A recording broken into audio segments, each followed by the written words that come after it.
नौकरी छोड़ देंगे लेकिन घर नहीं जाएंगे, वापस नहीं लौटेंगे। यह कहना है विशेष सर्वेक्षण संविदा कर्मी एवं अभियंता संघ द्वारा जो अनिश्चितकालीन हड़ताल चलाया जा रहा है, हड़ताल चल रहा है जो 16 तारीख से जारी है, उसी में आज एक हड़ताली कर्मी ने कहा। बहुत छोटी सी बात है, बहुत छोटा सा शब्द भी है कि नौकरी छोड़ देंगे लेकिन वापस नहीं जाएंगे। लेकिन इतना मैं इस पर जोर क्यों दे रहा हूँ? जोर इसलिए दे रहा हूँ कि यह असर है उस कार्रवाई का जो कल विभाग द्वारा किया गया 110 संविदा कर्मियों को बर्खास्त कर दिया गया, मतलब उनका टर्मिनेशन हो गया। तो 10 लोगों को हटा दिए ताकि टूट जाएगा सब और एकजुट हो गया लोग। कहने का मतलब यह है कि जिस टर्मिनेशन को लेकर डराया जा रहा था, वह टर्मिनेशन, डरने की बात तो छोड़ दीजिए, वो और एकता, एकजुटता ला दिया है लोगों में। आज की भीड़ जरा देखिए, अन्य दिनों से ज़्यादा जोश, ज़्यादा उत्साह, ज़्यादा, और आंदोलन का एक तरह से कहें कि जो रंग है वो अभी बदलता नज़र आ रहा है। कल तक जो हाथ जोड़कर गुहार लगा रहे थे सरकार की कि हमारी बात मान लीजिए, हमारी बात मान लीजिए, हमको आप ही ने नौकरी दिया है, अब ये सुरक्षा भी आप ही दीजिए, अब वो आमने सामने की लड़ाई के लिए तैयार हो गए। यह शब्द तो इसी बात का द्योतक है। वो कहते हैं ना, पंक्ति है कि लहरों से डरकर नौका पार नहीं होती और कोशिश करने वालों की कभी हार नहीं होती। तो ये लोग कोशिश में हैं, पूरी एकजुटता के साथ हैं। तो यही स्थिति अब पैदा हो गई है, यही स्थिति अब नज़र आ रही है। अब यह जो हड़ताली कर्मी हैं वो हारने को तैयार नहीं है और डर कर इनसे अब कोई काम आप नहीं ले सकते हैं, यह तो स्पष्ट कर दिया इन लोगों ने। देखिए, कल 110 संविदा कर्मियों को विभाग ने बर्खास्त कर दिया और आज आप देख रहे होंगे, कई वीडियो आपने देखा होगा कि यह सारा ठिकरा जो ये संविदा कर्मी हैं, जो हड़ताली कर्मचारी हैं, वो सारा ठिकरा अब भी पदाधिकारियों पर ही फोड़ रहे हैं। मंत्री जी अगर आज चाहेंगे तो आज हम लोग की हो जाएगी, ठीक है। मंत्री जी को अधिकारी लोग रोके हुए बोल रहे हैं ना कि साहब 2 दिन और रुकिए ना तोड़वा देंगे, 3 दिन और रुकिए ना तोड़वा देंगे। इतना पगला है इंजीनियर बिहार के सब है, इतना पगला है सबको। और यहाँ तक कह रहे हैं कि ये पदाधिकारी कोई बात पहुँचने ही नहीं दे रहे हैं नीतीश कुमार तक, क्योंकि ये मामला अगर नीतीश कुमार तक पहुँच गया होता तो स्थितियाँ दूसरी होती। अच्छा, हम लोग सिक्योर है सर, सरकार हम लोग के बातें सुने, अन्यथा हम यहाँ से जाने वाले नहीं। हम लोग पूरा संघ इंटैक्ट है, हम सब लेकर ही जाएंगे, नहीं तो छोड़ के जाएंगे। बिल्कुल, आप लोग यहाँ से हम अपने अर्डिंग है हम लोग। देखिए मित्रों, आज जो बातें सामने आई और उसमें यह दावा किया है संघ के नेताओं ने कि कोविड के समय इनकी नियुक्ति हुई और ट्रेनिंग के समय बाजाबता ये कहा गया था कि 11 माह के लिए आप लोगों की नियुक्ति हो रही है संविदा पर। अगर 11 महीना के बाद आप लोग का परफॉर्मेंस बढ़िया रहा तब नियमित कर दिया जाएगा। और उसके बाद फिर जब 2022 में जब इन लोगों ने मांग की और समझौता हुआ, उस समय भी यह चर्चा चली कि ठीक है, इसको आगे देखा जाएगा, लेकिन इस पर कोई कार्रवाई नहीं हुई। अब जो बात जय सिंह जो सचिव हैं वो कह रहे हैं कि इनका संविदा पर, और सचिव क्या, आज तो आपने देखा होगा कि मंत्री महोदय ने भी कहा कि अच्छा, एक बात जरा आप मंत्री महोदय का वो वीडियो देखिएगा तो आप देखिएगा कि जब संविदा कर्मियों और हड़ताल की बात होती है तब मंत्री महोदय की आवाज़ धीमी हो जाती है, बहुत धीमे स्वर में वो बात कर रहे हैं। मंत्री महोदय ने भी यही बात की है कि वो संविदा कर्मी हैं, उनका जो नियमावली है उसमें था कि संविदा पर ही उनकी बहाली होगी, नियमितीकरण का मामला नहीं है। कब तक के लिए, किस काम के लिए उनकी नियुक्ति हुई थी यह भी स्पष्ट है। वो पढ़े लिखे लोग हैं, उनके हाथ में नियमावली है, वो समझ सकते हैं कि जो भी हमारे कर्मी हैं, चाहे विशेष सर्वेक्षण अमीन है, विशेष सेक्शन में कानून गो है, बाकी जो भी है, इनकी जो नियमावली है, उस नियमावली के अंतर्गत इनकी बहाली हुई है और उसी के अंतर्गत ये लोग हैं। तो इसीलिए जो है अभी ये लोग हड़ताल पर हैं। वो लोग भी सब पढ़े लिखे हैं, उनके पास नियमावली है, किस नियमावली के तहत उनकी बहाली हुई थी, सब कुछ उनके पास है क्योंकि वो लोगों ने एग्जाम दिया था। एग्जाम देकर जो है वो लोग जो है आए थे और उनको पता था हमको किस काम के लिए, कितने समय के लिए और किस कार्य हेतु ये बहालियां निकली है, इसलिए उनको काम पर लौट आना चाहिए। लेकिन जब उनसे ये बात पूछा गया कि कल 110 कर्मियों को हटा दिया गया है, तो अब देखिए सरकार की क्या स्थिति है, विभाग की क्या स्थिति है, ये इसी से समझ में आता है। तो मंत्री कहते हैं कि हाँ मुझे भी पता चला है। कितना हास्यास्पद है। बर्खास्त कर दिया है। हाँ मैंने भी देखा है जी। तो कार्य तो होना है ना। 110 कर्मियों का निलंबन हो जाता है, बर्खास्तगी हो जाता है, बर्खास्तगी हो जाता है, उनको टर्मिनेट कर दिया जाता है और इसकी जानकारी भर मात्र है मंत्री को।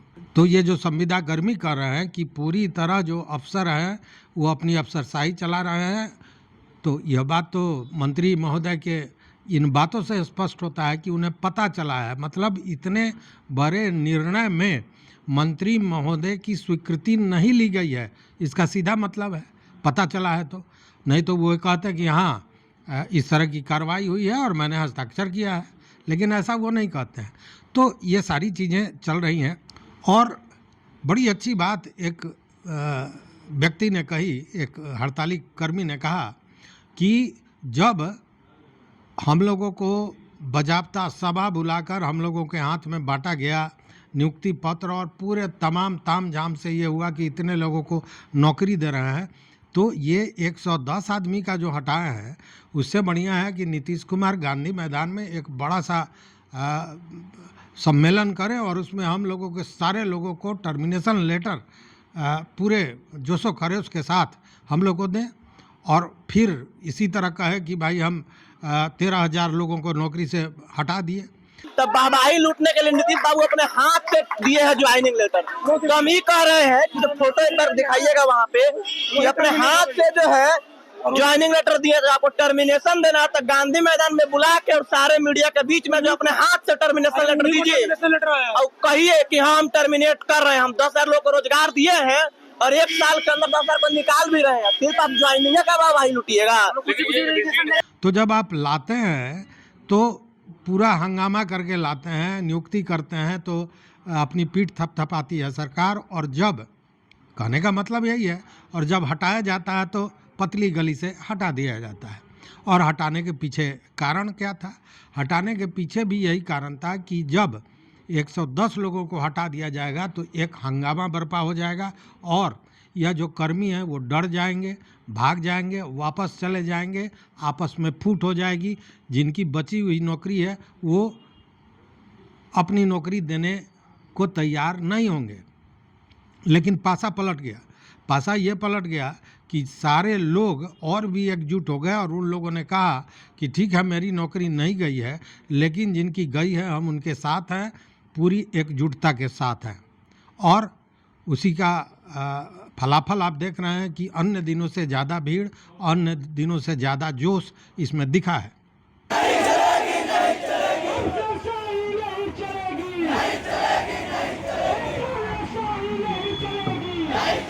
सवाल यह भी है कि इन लोगों की जो नियुक्ति हुई थी, बाज़ाब्ता परीक्षा ली गई थी और उस आधार पर इनकी नियुक्ति हुई थी, जबकि इनका ये क्वेश्चन भी है कि जब आप सीधे कहते हैं कि पेपर ले आओ, सर्टिफिकेट ले आओ और नौकरी ले जाओ, और वो अभी जिस वेतनमान पर कर रहे हैं तो वो किस तरह से कर रहे हैं? या फिर 500 अमीन का जो पिछली बार नियुक्ति कर दिया गया, नियमितीकरण कर गया, वो किस आधार पर किया गया? शिक्षकों की बात अगर करें तो 3.5 लाख शिक्षकों को 26 दिसंबर 2023 को उनको जो संविदा पर आधारित मतलब नियोजित शिक्षक थे उनको राज्यकर्मी का दर्जा दे दिया गया। हाँ, परीक्षा ली गई तो परीक्षा देकर तो ये भी आए हैं, तो वो कैसे कर दिया गया? जबकि नियमावली में तो नियोजित था। मतलब कि नियमावली में परिवर्तन किया गया तो यही इन लोगों का कहना है कि जब नियमावली में परिवर्तन दूसरे के लिए हो सकता है तो जो ये संविदा कर्मी, जो अमीन, जो कानून गो, जो बंदोबस्त पदाधिकारी, सहायक बंदोबस्त पदाधिकारी, जो लिपिक, ये आज हड़ताल पर बैठे हुए हैं, जिनका नियोजन संविदा के आधार पर हुआ था, तो उस नियमावली में परिवर्तन क्यों नहीं हो सकता है, जबकि इनका काम ऐसा है जो पूरे बिहार की दशा दिशा को बदल सकता है।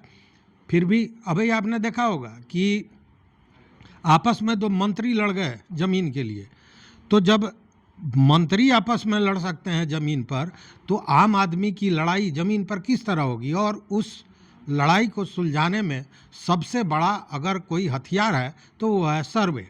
और सर्वे करता कौन है, करना किसको है, तो इन्हीं कर्मियों को। तो इन्हीं को अब जब आप दरकिरार कर देंगे तो फिर बिहार से ये ज़मीनी विवाद हटाना, वादों को कम करना, जो न्यायालय में ज़मीनी वाद हैं उनको कम करना और भूमि के प्रबंधन को बेहतर से बेहतर बनाना, ये दावा किस आधार पर, मतलब ये आधारहीन बात है। इसीलिए इन लोगों का मानना है। अच्छा आप देखिए ना, पिछले दिनों की बात है कि स्वास्थ्य विभाग के जो मंत्री हैं मंगल पांडे, उन्होंने भी यह घोषणा की, हालांकि अभी विभागीय तौर पर या सरकार की तरफ से इस तरह का कुछ नहीं आया है, लेकिन उन्होंने बाकायदा घोषणा की थी कि स्वास्थ्य विभाग और NHM के संविदा कर्मियों को अस्थायी किया जाएगा। उनके अस्थायी करने की बात सरकार ने कही, मंत्री ने यह घोषणा की है।